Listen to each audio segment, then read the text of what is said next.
Hello friends. पिछला जो 11वां example मैं आपको करा रहा था उसमें मैंने आपको 12 तक के सवाल कराकर छोड़ दिए हुए थे, क्योंकि ये थोड़ा सवाल जो बड़ा था इसलिए मैं आपको 2 पार्ट में करा रहा हूँ था। तो एक पार्ट तो मैंने आपको पूरा कर दिया था, जिसमें 1 तारीख से 12 तारीख तक की जो एंट्री थी वो मैं आपको चला चुका था।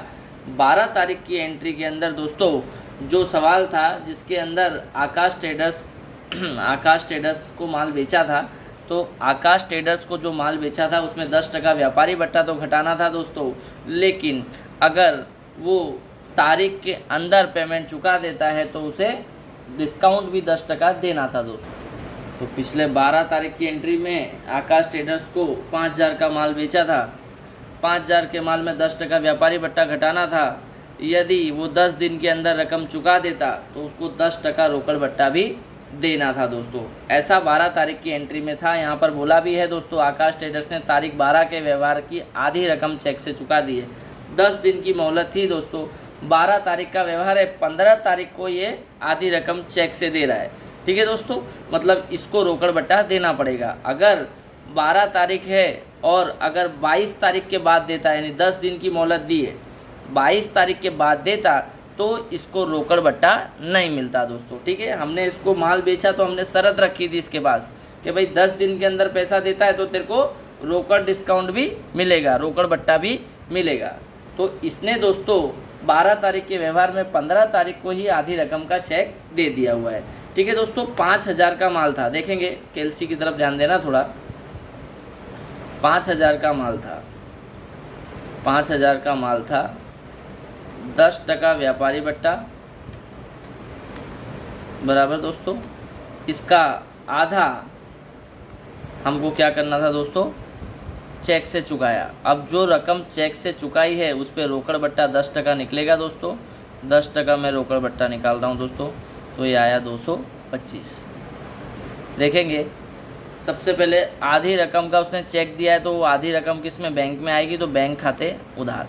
लेकिन अगर वो 10 दिन के अंदर उसने मोहलत मांगी थी और वो 10 दिन के अंदर चुका रहा है, तो हमको वादे के मुताबिक उसको 10% डिस्काउंट देना पड़ेगा। तो देखेंगे दोस्तों 5,000 का माल था, 10% व्यापारी बट्टा घटा दो, तो 10% व्यापारी बट्टा मैंने क्या किया, घटा दिया, तो 4500 आया दोस्तों। 4500 आधी रकम का वो चेक दे रहा है, तो 4500 का आधा यानी भागे 2 कर दूँ, 2250 आ रहा है। इतने का वो मुझे चेक दे रहा है, लेकिन टाइम से पहले दे रहा है, इसलिए 10% रोकड़ बट्टा भी मिलेगा। तो 10% इसका रोकड़ बट्टा निकला, कितना, 225। तो यहाँ पर बट्टा भी नुकसान है मेरे लिए, क्योंकि मैं बेचने वाला हूँ और बेचने वाला डिस्काउंट देता है तो उसके लिए नुकसान गिना जाता है। ठीक है दोस्तों, अगर मैं खरीदने वाला होता और मुझे डिस्काउंट मिलता तो मेरे लिए फ़ायदा होता, लेकिन मैं बेचने वाला हूँ और मुझे डिस्काउंट देना पड़ रहा है, इसलिए मेरे लिए नुकसान है। तो पहले तो वो चेक जो दे रहा है मुझे वो कितने का होगा, 2,025 रुपये का होगा। क्यों बोले सर आपने तो कितना बोला था, 4500 का आधा करने पर कितना आ रहा है, 2250 आना चाहिए। लेकिन बेटा क्या बोला था मैंने 22 तारीख के व्यवहार में, अगर 10 दिन के अंदर वो पैसे देता है तो उसको 10% रोकड़ डिस्काउंट भी देना पड़ेगा। तो ये जो 2250 है दोस्तों, उसका 10% रोकड़ बट्टा भी निकालना पड़ेगा, जो क्या है 225 रुपये है। तो बैंक में रकम कितनी आएगी दोस्तों, देखेंगे तो बैंक में रकम आएगी 2,025 रुपये, यानी बैंक खाते उधार 2,025 रुपये, बट्टा खाते उधार 225 रुपये, आकाश ट्रेडर्स खाते का बराबर दोस्तों, आकाश ट्रेडर्स खाते का 2250 रुपये। आधी रकम का चेक उससे लेना था, जो आधी रकम जैसे कैसे पता चला, 5,000 का 10% व्यापारी बट्टा तो माइनस होता है, माइनस करने पर 4500 आया था। 4500 का आधा करेंगे, क्योंकि आधी रकम का चेक उसने हमको दिया है 15 तारीख को, 2250 हमको उससे आकाश ट्रेडर से लेने कितने थे, 2250। ठीक है, लेकिन दोस्तों उसने तारीख से पहले दिया था, तारीख से पहले दिया इसलिए उसका 10% हमको डिस्काउंट देना पड़ा। और 10% डिस्काउंट हमने जो दिया 225 था, और 225 माइनस करेंगे तो रकम का चेक कितने का मिलेगा, 2,025 रुपये का चेक मिलेगा दोस्तों, और 225 रुपया डिस्काउंट है हमारा, और आकाश ट्रेडर्स खाते का क्या आ जाएगा, 2250। तो इसकी एंट्री बनेगी दोस्तों, बैंक खाते उधार, बट्टा खाते उधार, आकाश ट्रेडर्स खाते का। ठीक है दोस्तों, आगे की एंट्री की ओर चलते हैं दोस्तों। 18 तारीख की एंट्री को देखेंगे। आकाश ट्रेडर्स ने 700 का माल अपने को वापस किया। अब अपने ने आकाश ट्रेडर्स को माल बेचा था, अभी भी आगे की ही एंट्री है। अब सोचो, आकाश ट्रेडर्स को हमने माल बेचा, अब आकाश ट्रेडर्स वापस कर रहा है। बेचा हो और वापस आए दोस्तों तो उसको बिक्री वापसी बोलते हैं। क्या बोलते हैं दोस्तों? बिक्री वापसी बोलते हैं। खरीदा हो और वापस आए तो उसे खरीद वापसी बोलते हैं। बहुत अच्छी तरीके से ध्यान रखना। अगर अभी यहाँ पर हमको दिख रहा है, पिछले 12 तारीख की भी एंट्री देखोगे तो उसमें लिखा था आकाश ट्रेडर्स को माल बेचा, और आकाश ट्रेडर्स जब वापस कर रहा है, पहले बेचा अब वापस कर रहा है तो बिक्री वापसी बोलेंगे। खरीदा होता और वापस कर रहे तो उसको खरीद वापसी बोलते दोस्तों। तो याद रखना, यहाँ पर हमने क्या किया हुआ है, आकाश ट्रेडर्स को माल बेचा था और आकाश ट्रेडर्स अब हमको 700 का माल वापस कर रहा हो। और बिक्री वापसी हमेशा उधार होती है बेटा, बिक्री वापसी हमेशा क्या होती है? उधार होती है, और खरीद वापसी जमा होती है दोस्तों, ध्यान रखना। तो बेचा हुआ माल दोस्तों वापस आता है तो उसे बिक्री वापसी कहते हैं, और बिक्री वापसी हमेशा उधार होता है। तो बिक्री वापसी खाता उधार 700 रुपया, और वापस किसने किया माल? आकाश ट्रेडर्स ने। तो आकाश ट्रेडर्स खाते का, क्योंकि आकाश ट्रेडर्स अगर वापस कर रहा है तो उसके पास से जा रहा है, और बेचा हुआ माल हमारे पास से आ रहा है, तो बिक्री वापसी खाते उधार और आकाश ट्रेडर्स खाते का दोस्तों। ठीक है, आगे की एंट्री को देखते हैं दोस्तों। बैंक ऑफ बड़ौदा में से दुकान खर्च के लिए 2000 रुपये नकद मिले। बैंक ऑफ बड़ौदा में से दुकान खर्च के लिए 2000 रुपये नकद मिले। तो अब याद रखना, हमारे पास नकद, अगर मैं जा रहा हूँ बैंक में से, अगर पैसे निकालता हूँ तो मेरे पास कैश आ रहा है और बैंक के पास से जा रहा है, तो सिंपल एंट्री है। रोकड़ आ रही है, रोकड़ खाते उधार, बैंक में से जा रहा है तो बैंक खाते का, यही हमारा नियम है, आए तो उधार जाए तो जमा। आगे की एंट्री को देखेंगे। अमर ट्रेडर्स में से 6000 का माल 10% व्यापारी बट्टे से और 5% रोकड़ बट्टे से खरीदा। ठीक है, आधी रकम रोकड़े से चुकाई। आधी रकम क्या की? रोकड़े से चुकाई, और आधी रकम अमर ट्रेडर्स को चुकाना बाकी है। ठीक है दोस्तों, आधी रकम तो ये चुका रहा है, आधी चुकाना बाकी है। तो 6000 का माल है, देखेंगे दोस्तों 6000 का माल है, उस पर 6000 के माल पे 10% व्यापारी बट्टा है, तो व्यापारी बट्टा हमेशा घटाया जाता है। तो कितना आ रहा है दोस्तों? 5400 आ रहा है।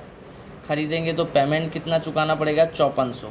ठीक है दोस्तों, जिसमें से यहाँ पर क्या हो रहा है, 5% रोकड़ बट्टे से ख़रीदा है, और इसका 5% रोकड़ बट्टा भी निकालना पड़ेगा। 5% रोकड़ बट्टा कितना होता है? 270 रुपये। लेकिन ये रकम कितनी चुका रहा है? अर्धी ही चुका रहा है, इसलिए इसका भागे 2 करेंगे तो 135 आएगा। ध्यान रखेंगे दोस्तों, क्या करेंगे देखेंगे दोस्तों। अमर ट्रेडर्स में से 6000 का माल 10% व्यापारी बट्टा माइनस करने पर कितना? 5400 आ रहा था। 6000 का 10% व्यापारी बट्टा घटा दिया जाता है, 5400 आया। आधी रकम रोकड़ से चुका रहा है, वो सीधे सीधे आधी रकम रोकड़ से चुका रहा है, लेकिन 5% रोकड़ बट्टा भी था, और रोकड़ बट्टा रोकड़ पे ही चुकाया जाता है। तो जो आधी रकम रोकड़ चुकाई है उस पर ही मैं 5% रोकड़ बट्टा निकाल रहा हूँ, 135 रुपये आ रहा है। ठीक है दोस्तों, तो यहाँ पर सबसे पहले क्या किया है मैंने, अमर ट्रेडर्स के पास से खरीदी की है, माल खरीदा है, खरीद वस्तु का नाम नहीं दिया, इसलिए क्या लिखेंगे? खरीद खाते उधार। ठीक है दोस्तों, आधी रकम रोकड़ दी है, तो रोकड़ पे उसको डिस्काउंट भी मिला है। मैंने आपको बताया था कि अगर ख़रीदता हूँ डिस्काउंट मिलता है तो फ़ायदा होगा, बेचता हूँ और डिस्काउंट देता हूँ तो नुकसान है। यहाँ पर मुझे डिस्काउंट मिल रहा है, तो याद रखना दोस्तों, मैंने 5400 का माल कैसे ख़रीदा? 6000 का माल था, 10% व्यापारी बट्टा घटा देना होता है, 5400 आ रहा है, 5400। आधी रकम क्या चुकाई? रोकड़ चुकाई, तो इसको भाग दे दिया आधे से, तो 2700 आ रहा है दोस्तों, जिसमें से 5% रोकड़ बट्टा निकलेगा, क्योंकि रोकड़ पे ही रोकड़ बट्टा निकाला जाता है। तो 135 बट्टा आ रहा है।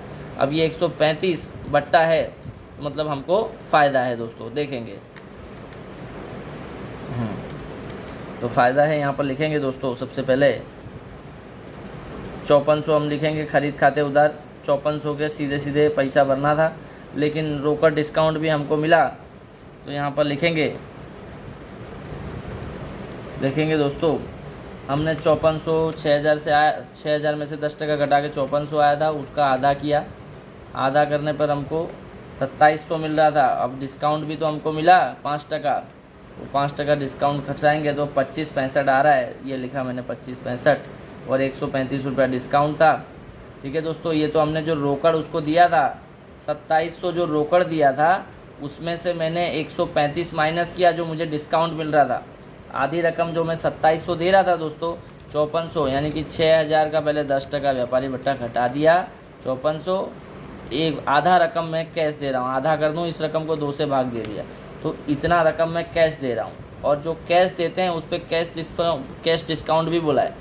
रोकड़ बट्टा यानी 5%, तो ये जो रोकड़ रकम दी जाती है उसी पे रोकड़ बट्टा भी निकलता है। तो ये जो 2700 है इसी पे 5% मैंने रोकड़ बट्टा निकाला। मतलब जो मेरे को 2700 चुकाना था वो 2700 ना चुका कर 135 कम चुकाना पड़ेगा, यानी 2565 ही चुकाना पड़ेगा। तो सबसे पहले मैंने खरीदी 5400 की थी, जिसमें से मैंने आधी रकम चुकाई बराबर रोकड़। तो रोकड़ पे मुझे 135 रुपया रोकड़ डिस्काउंट मिला और मुझे रोकड़ कितनी जाएगी मेरे पास से 2565 ही जाएगी। 2700 चुकाना था लेकिन मुझे रोकड़ बट्टा भी मिला है, रोकड़ डिस्काउंट मिला है, तो वो मैंने 2700 में से 135 माइनस किया जो मुझे प्रश्न में बोला है दोस्तों 5% रोकड़ बट्टा। तो मैंने क्या किया, इसका आधा किया। ठीक है दोस्तों, 2700 आया, 2700 में मैंने 5% रोकड़ बट्टा किया। तो यहाँ पर मैं लिखूँगा खरीद खाते उधार, यहाँ पर रोकड़ जारी है, आधी रकम चुका रहा हूँ तो रोकड़ खाते का, और जो हमको डिस्काउंट मिला है उससे बोलते हैं प्राप्त बट्टा खाते का। और अमर ट्रेडर से आधी रकम लेनी थी। 5400 का आधा कितना होता है दोस्तों, 5400 का आधा 2700 होता है। तो 2700 का तो हिसाब हो गया, लेकिन 2700 अभी अमर ट्रेडर से लेना था, इसीलिए अमर ट्रेडर्स खाते का 2700। ध्यान रखना दोस्तों। आगे की एंट्री देखते हैं दोस्तों। आगे की एंट्री 5000 का माल महिला विकास गृह को धर्मादा में दिया। 5000 का माल दिया, ठीक है। तो धर्मादा का माल दिया एक तरह से नुकसान ही है, तो नुकसान हमेशा उधार किया जाता है दोस्तों। तो यहाँ पर लिखा धर्मादा खर्च खाते उधार 500 और खरीद खाते का क्यों लिखा दोस्तों, माल हमने कब लिया होगा, माल हमारे पास कब आया होगा, जब हम खुद खरीद कर लाए थे तब हमारे पास माल आया होगा, और वो खरीद के लाया हुआ माल हमने महिला विकास गृह को दे दिया। ठीक है दोस्तों। धर्मादा यानी दान में दिया, तो दान में दिया हुआ भी एक तरह से धंधे की भाषा में नुकसान है, और नुकसान हमेशा उधार होता है, इसलिए लिखा धर्मादा खर्च खाते उधार और खरीद खाते का 500। ठीक है दोस्तों, अगली एंट्री को देखते हैं। नमूने के रूप में 750 का माल मुफ्त में बांटा। माल बांटा, मैंने आपको बताया था मुफ्त में बांटा, तो वो क्या हुआ, मुफ्त में क्यों बांटता है कोई इंसान कुछ, तो उसको मार्केटिंग करना हो बराबर, विज्ञापन करने के लिए। तो यहाँ पर मैं लिखूँगा विज्ञापन खर्च खाता उधार खरीद खाते का। माल जो मैंने बताया कि जो माल मैंने दिया है वो मैं खुद खरीद के लाया होऊंगा कहीं मार्केट से, तब मैंने मुफ्त में किसी को दिया है, तो वो खरीदा हुआ माल जा रहा है, इसीलिए जमा लिखा है उसको। और विज्ञापन खर्च मुफ्त में नमूने के तौर पे कब बांटते हैं, जब हम कोई धंधा शुरू करते हैं और उसकी मार्केटिंग करनी हो, इसीलिए इसको क्या लिखेंगे, विज्ञापन खर्च हमेशा उधार होता है, तो विज्ञापन खर्च खाता उधार खरीद खाते का। सवाल की लास्ट एंट्री आई है दोस्तों 26 तारीख की, देखेंगे 26 तारीख की एंट्री देखेंगे दोस्तों। 26 तारीख की एंट्री में विकास एजेंसी को 3000 का माल भेजने का ऑर्डर दिया। विकास एजेंसी को 3000 का माल भेजने का ऑर्डर दिया, और मैंने आपको बताया था ऑर्डर दिया, ऑर्डर देना यानी कि क्या होता है, गैर आर्थिक व्यवहार होता है। कैसा व्यवहार होता है, गैर आर्थिक व्यवहार, और इसकी प्रविष्टि नहीं होती है दोस्तों। ठीक है, इसकी प्रविष्टि नहीं होती है, ध्यान रखना। ऑर्डर दिया, माल खरीदने का विचारा, ये सब चीज़ें गैर आर्थिक व्यवहार होते हैं। ठीक है दोस्तों। 28 तारीख की एंट्री को देखेंगे दोस्तों। 28 तारीख की, धंधे का मालिक 2000 का माल तथा पुत्र की ट्यूशन की फीस भरने के लिए 800 नकद धंधे में से ले गया। धंधे का जो मालिक है दोस्तों 2000 का माल ले गया, और ट्यूशन की फ़ीस अपने पुत्र की उसने 800 रुपये धंधे में से नकद भरे। माल भी ले गया और 800 रुपये नकद भी ले गया है दोस्तों। याद रखना, मैंने आपको बताया था ट्यूशन की फ़ीस उसके अपने बच्चे की है, तो इसको पर्सनल एक्सपेंस बोलेंगे, यानी पर्सनल खर्च है दोस्तों, याद रखना। ठीक है, मालूम पड़ रहा है दोस्तों 2000 का माल ले गया है। ठीक है, अब ये पुत्र की फ़ीस, ये जो पुत्र की ट्यूशन फीस है ये तो उसकी पर्सनल है, तो इसको हम क्या नाम देंगे दोस्तों, आहरण नाम देंगे। मैंने आपको बताया था कि पर्सनल खर्चे को हम आहरण नाम देते हैं, और आहरण खर्च है तो उसको हम उधार करेंगे, ध्यान रखना दोस्तों। तो आहरण खाते उधार कितना, 2800। क्यों, तो दोस्तों ये क्या है, 2000 का माल ले गया है और 800 रुपया फ़ीस ले गया है। ठीक है, क्या टोटल कितना ले गया, 8,000 का माल ले गया और 800 रुपया नकद ले गया है, ठीक है। तो ये टोटल ही खर्चा आहरण है, तो कितना हो रहा है 2,800, 2,800, तो आहरण खाते उधार 2,800, जिसमें से खरीदा हुआ माल 2,000 का था, खरीदा हुआ माल गया था तो उसको लिखेंगे खरीद खाते का 2,000, और रोकड़ दिया था 800 रुपये तो रोकड़ खाते का 800, ठीक है दोस्तों। आहरण 2,000 और 800 2,800 पर्सनल खर्चा है, इसलिए लिखा आहरण खाते उधार 2,800, जिसमें से खरीदा हुआ माल गया था, ठीक है, तो उसमें लिखेंगे खरीद खाते का, और पुत्र की फीस 8,800 रोकड़ भरी तो रोकड़ खाते का 800, ठीक है। लास्ट एंट्री आई दोस्तों सवाल की। प्रज्ञा की जो हमने लोन ली थी दोस्तों, प्रज्ञा की जो लोन ली थी, अब वो लोन चुकाने का टाइम देखेंगे दोस्तों। प्रज्ञा की 8% की लोन थी, तो प्रज्ञा से हमने सबसे पहले सवाल को आप देखोगे तो प्रज्ञा से हमने 20,000 की लोन ली थी। 20,000 की लोन पर कितना टका ब्याज था, 8% ब्याज बोला था। प्रज्ञा की 8% की लोन थी, तो ये 20,000 का 8% निकालूंगा दोस्तों तो 1,600 आ रहा है। मैंने क्या किया, 20,000 की प्रज्ञा की लोन थी, सबसे पहले ही एंट्री है, ये पहली तारीख की एंट्री है। प्रज्ञा की लोन 20,000 धंधे में लाए थे, तो याद रखना दोस्तों 20,000 का 8% की दर से ब्याज चल रहा है, तो 8% निकाला मैंने दोस्तों, 1,600 आया। बोल रहा है 3 मास पर ब्याज चुकाया, तो 3 मास का, तो 12 महीना होता है साल में, तो 3 महीने का चुकाया, यानी गुणे 3 भागे 12 करने पर दोस्तों आंसर आ रहा है 400, ठीक है। फिर से देखेंगे, प्रज्ञा की 20,000 की लोन थी जो हमने ली थी, उस पर 8% ब्याज बोला था, तो गुणे 8% का बटन दबाया 1,600 आया। 3 मास का ही ब्याज बोल रहा है, 3 मास का ब्याज बोल रहा है, तो 3 मास का ब्याज जब 12 महीने होते हैं साल में, तो 3 गुणे 12 कर देंगे, तो भाग देने पर हमारा आंसर आ रहा है 400। तो यहाँ पर जो लोन ली थी उस पर लिखेंगे लोन पर ब्याज खाता उधार, नुकसान है ना हमारे लिए, नुकसान उधार होता है, और ये पैसे हमारे पास से जा रहे हैं इसलिए रोकड़ खाते का, ठीक है दोस्तों। यहाँ पर हमारा एग्जाम्पल नंबर 11 पूरा होता है, और ये आपका होमवर्क है, आपको करके मुझे देना है दोस्तों, ठीक है। अब मैं सीधे स्वाध्याय के सवाल चालू करूँगा। इसके अंदर जीएसटी वाले सवाल आने नहीं हैं। आपके ये जो लॉकडाउन के और ये कोरोना के हिसाब से जो कोर्स कटा है उसमें जीएसटी के सवाल नहीं पूछे जाएंगे दोस्तों, इसीलिए अब हम सीधे स्वाध्याय का सवाल करके इस चैप्टर को पूरा करेंगे दोस्तों।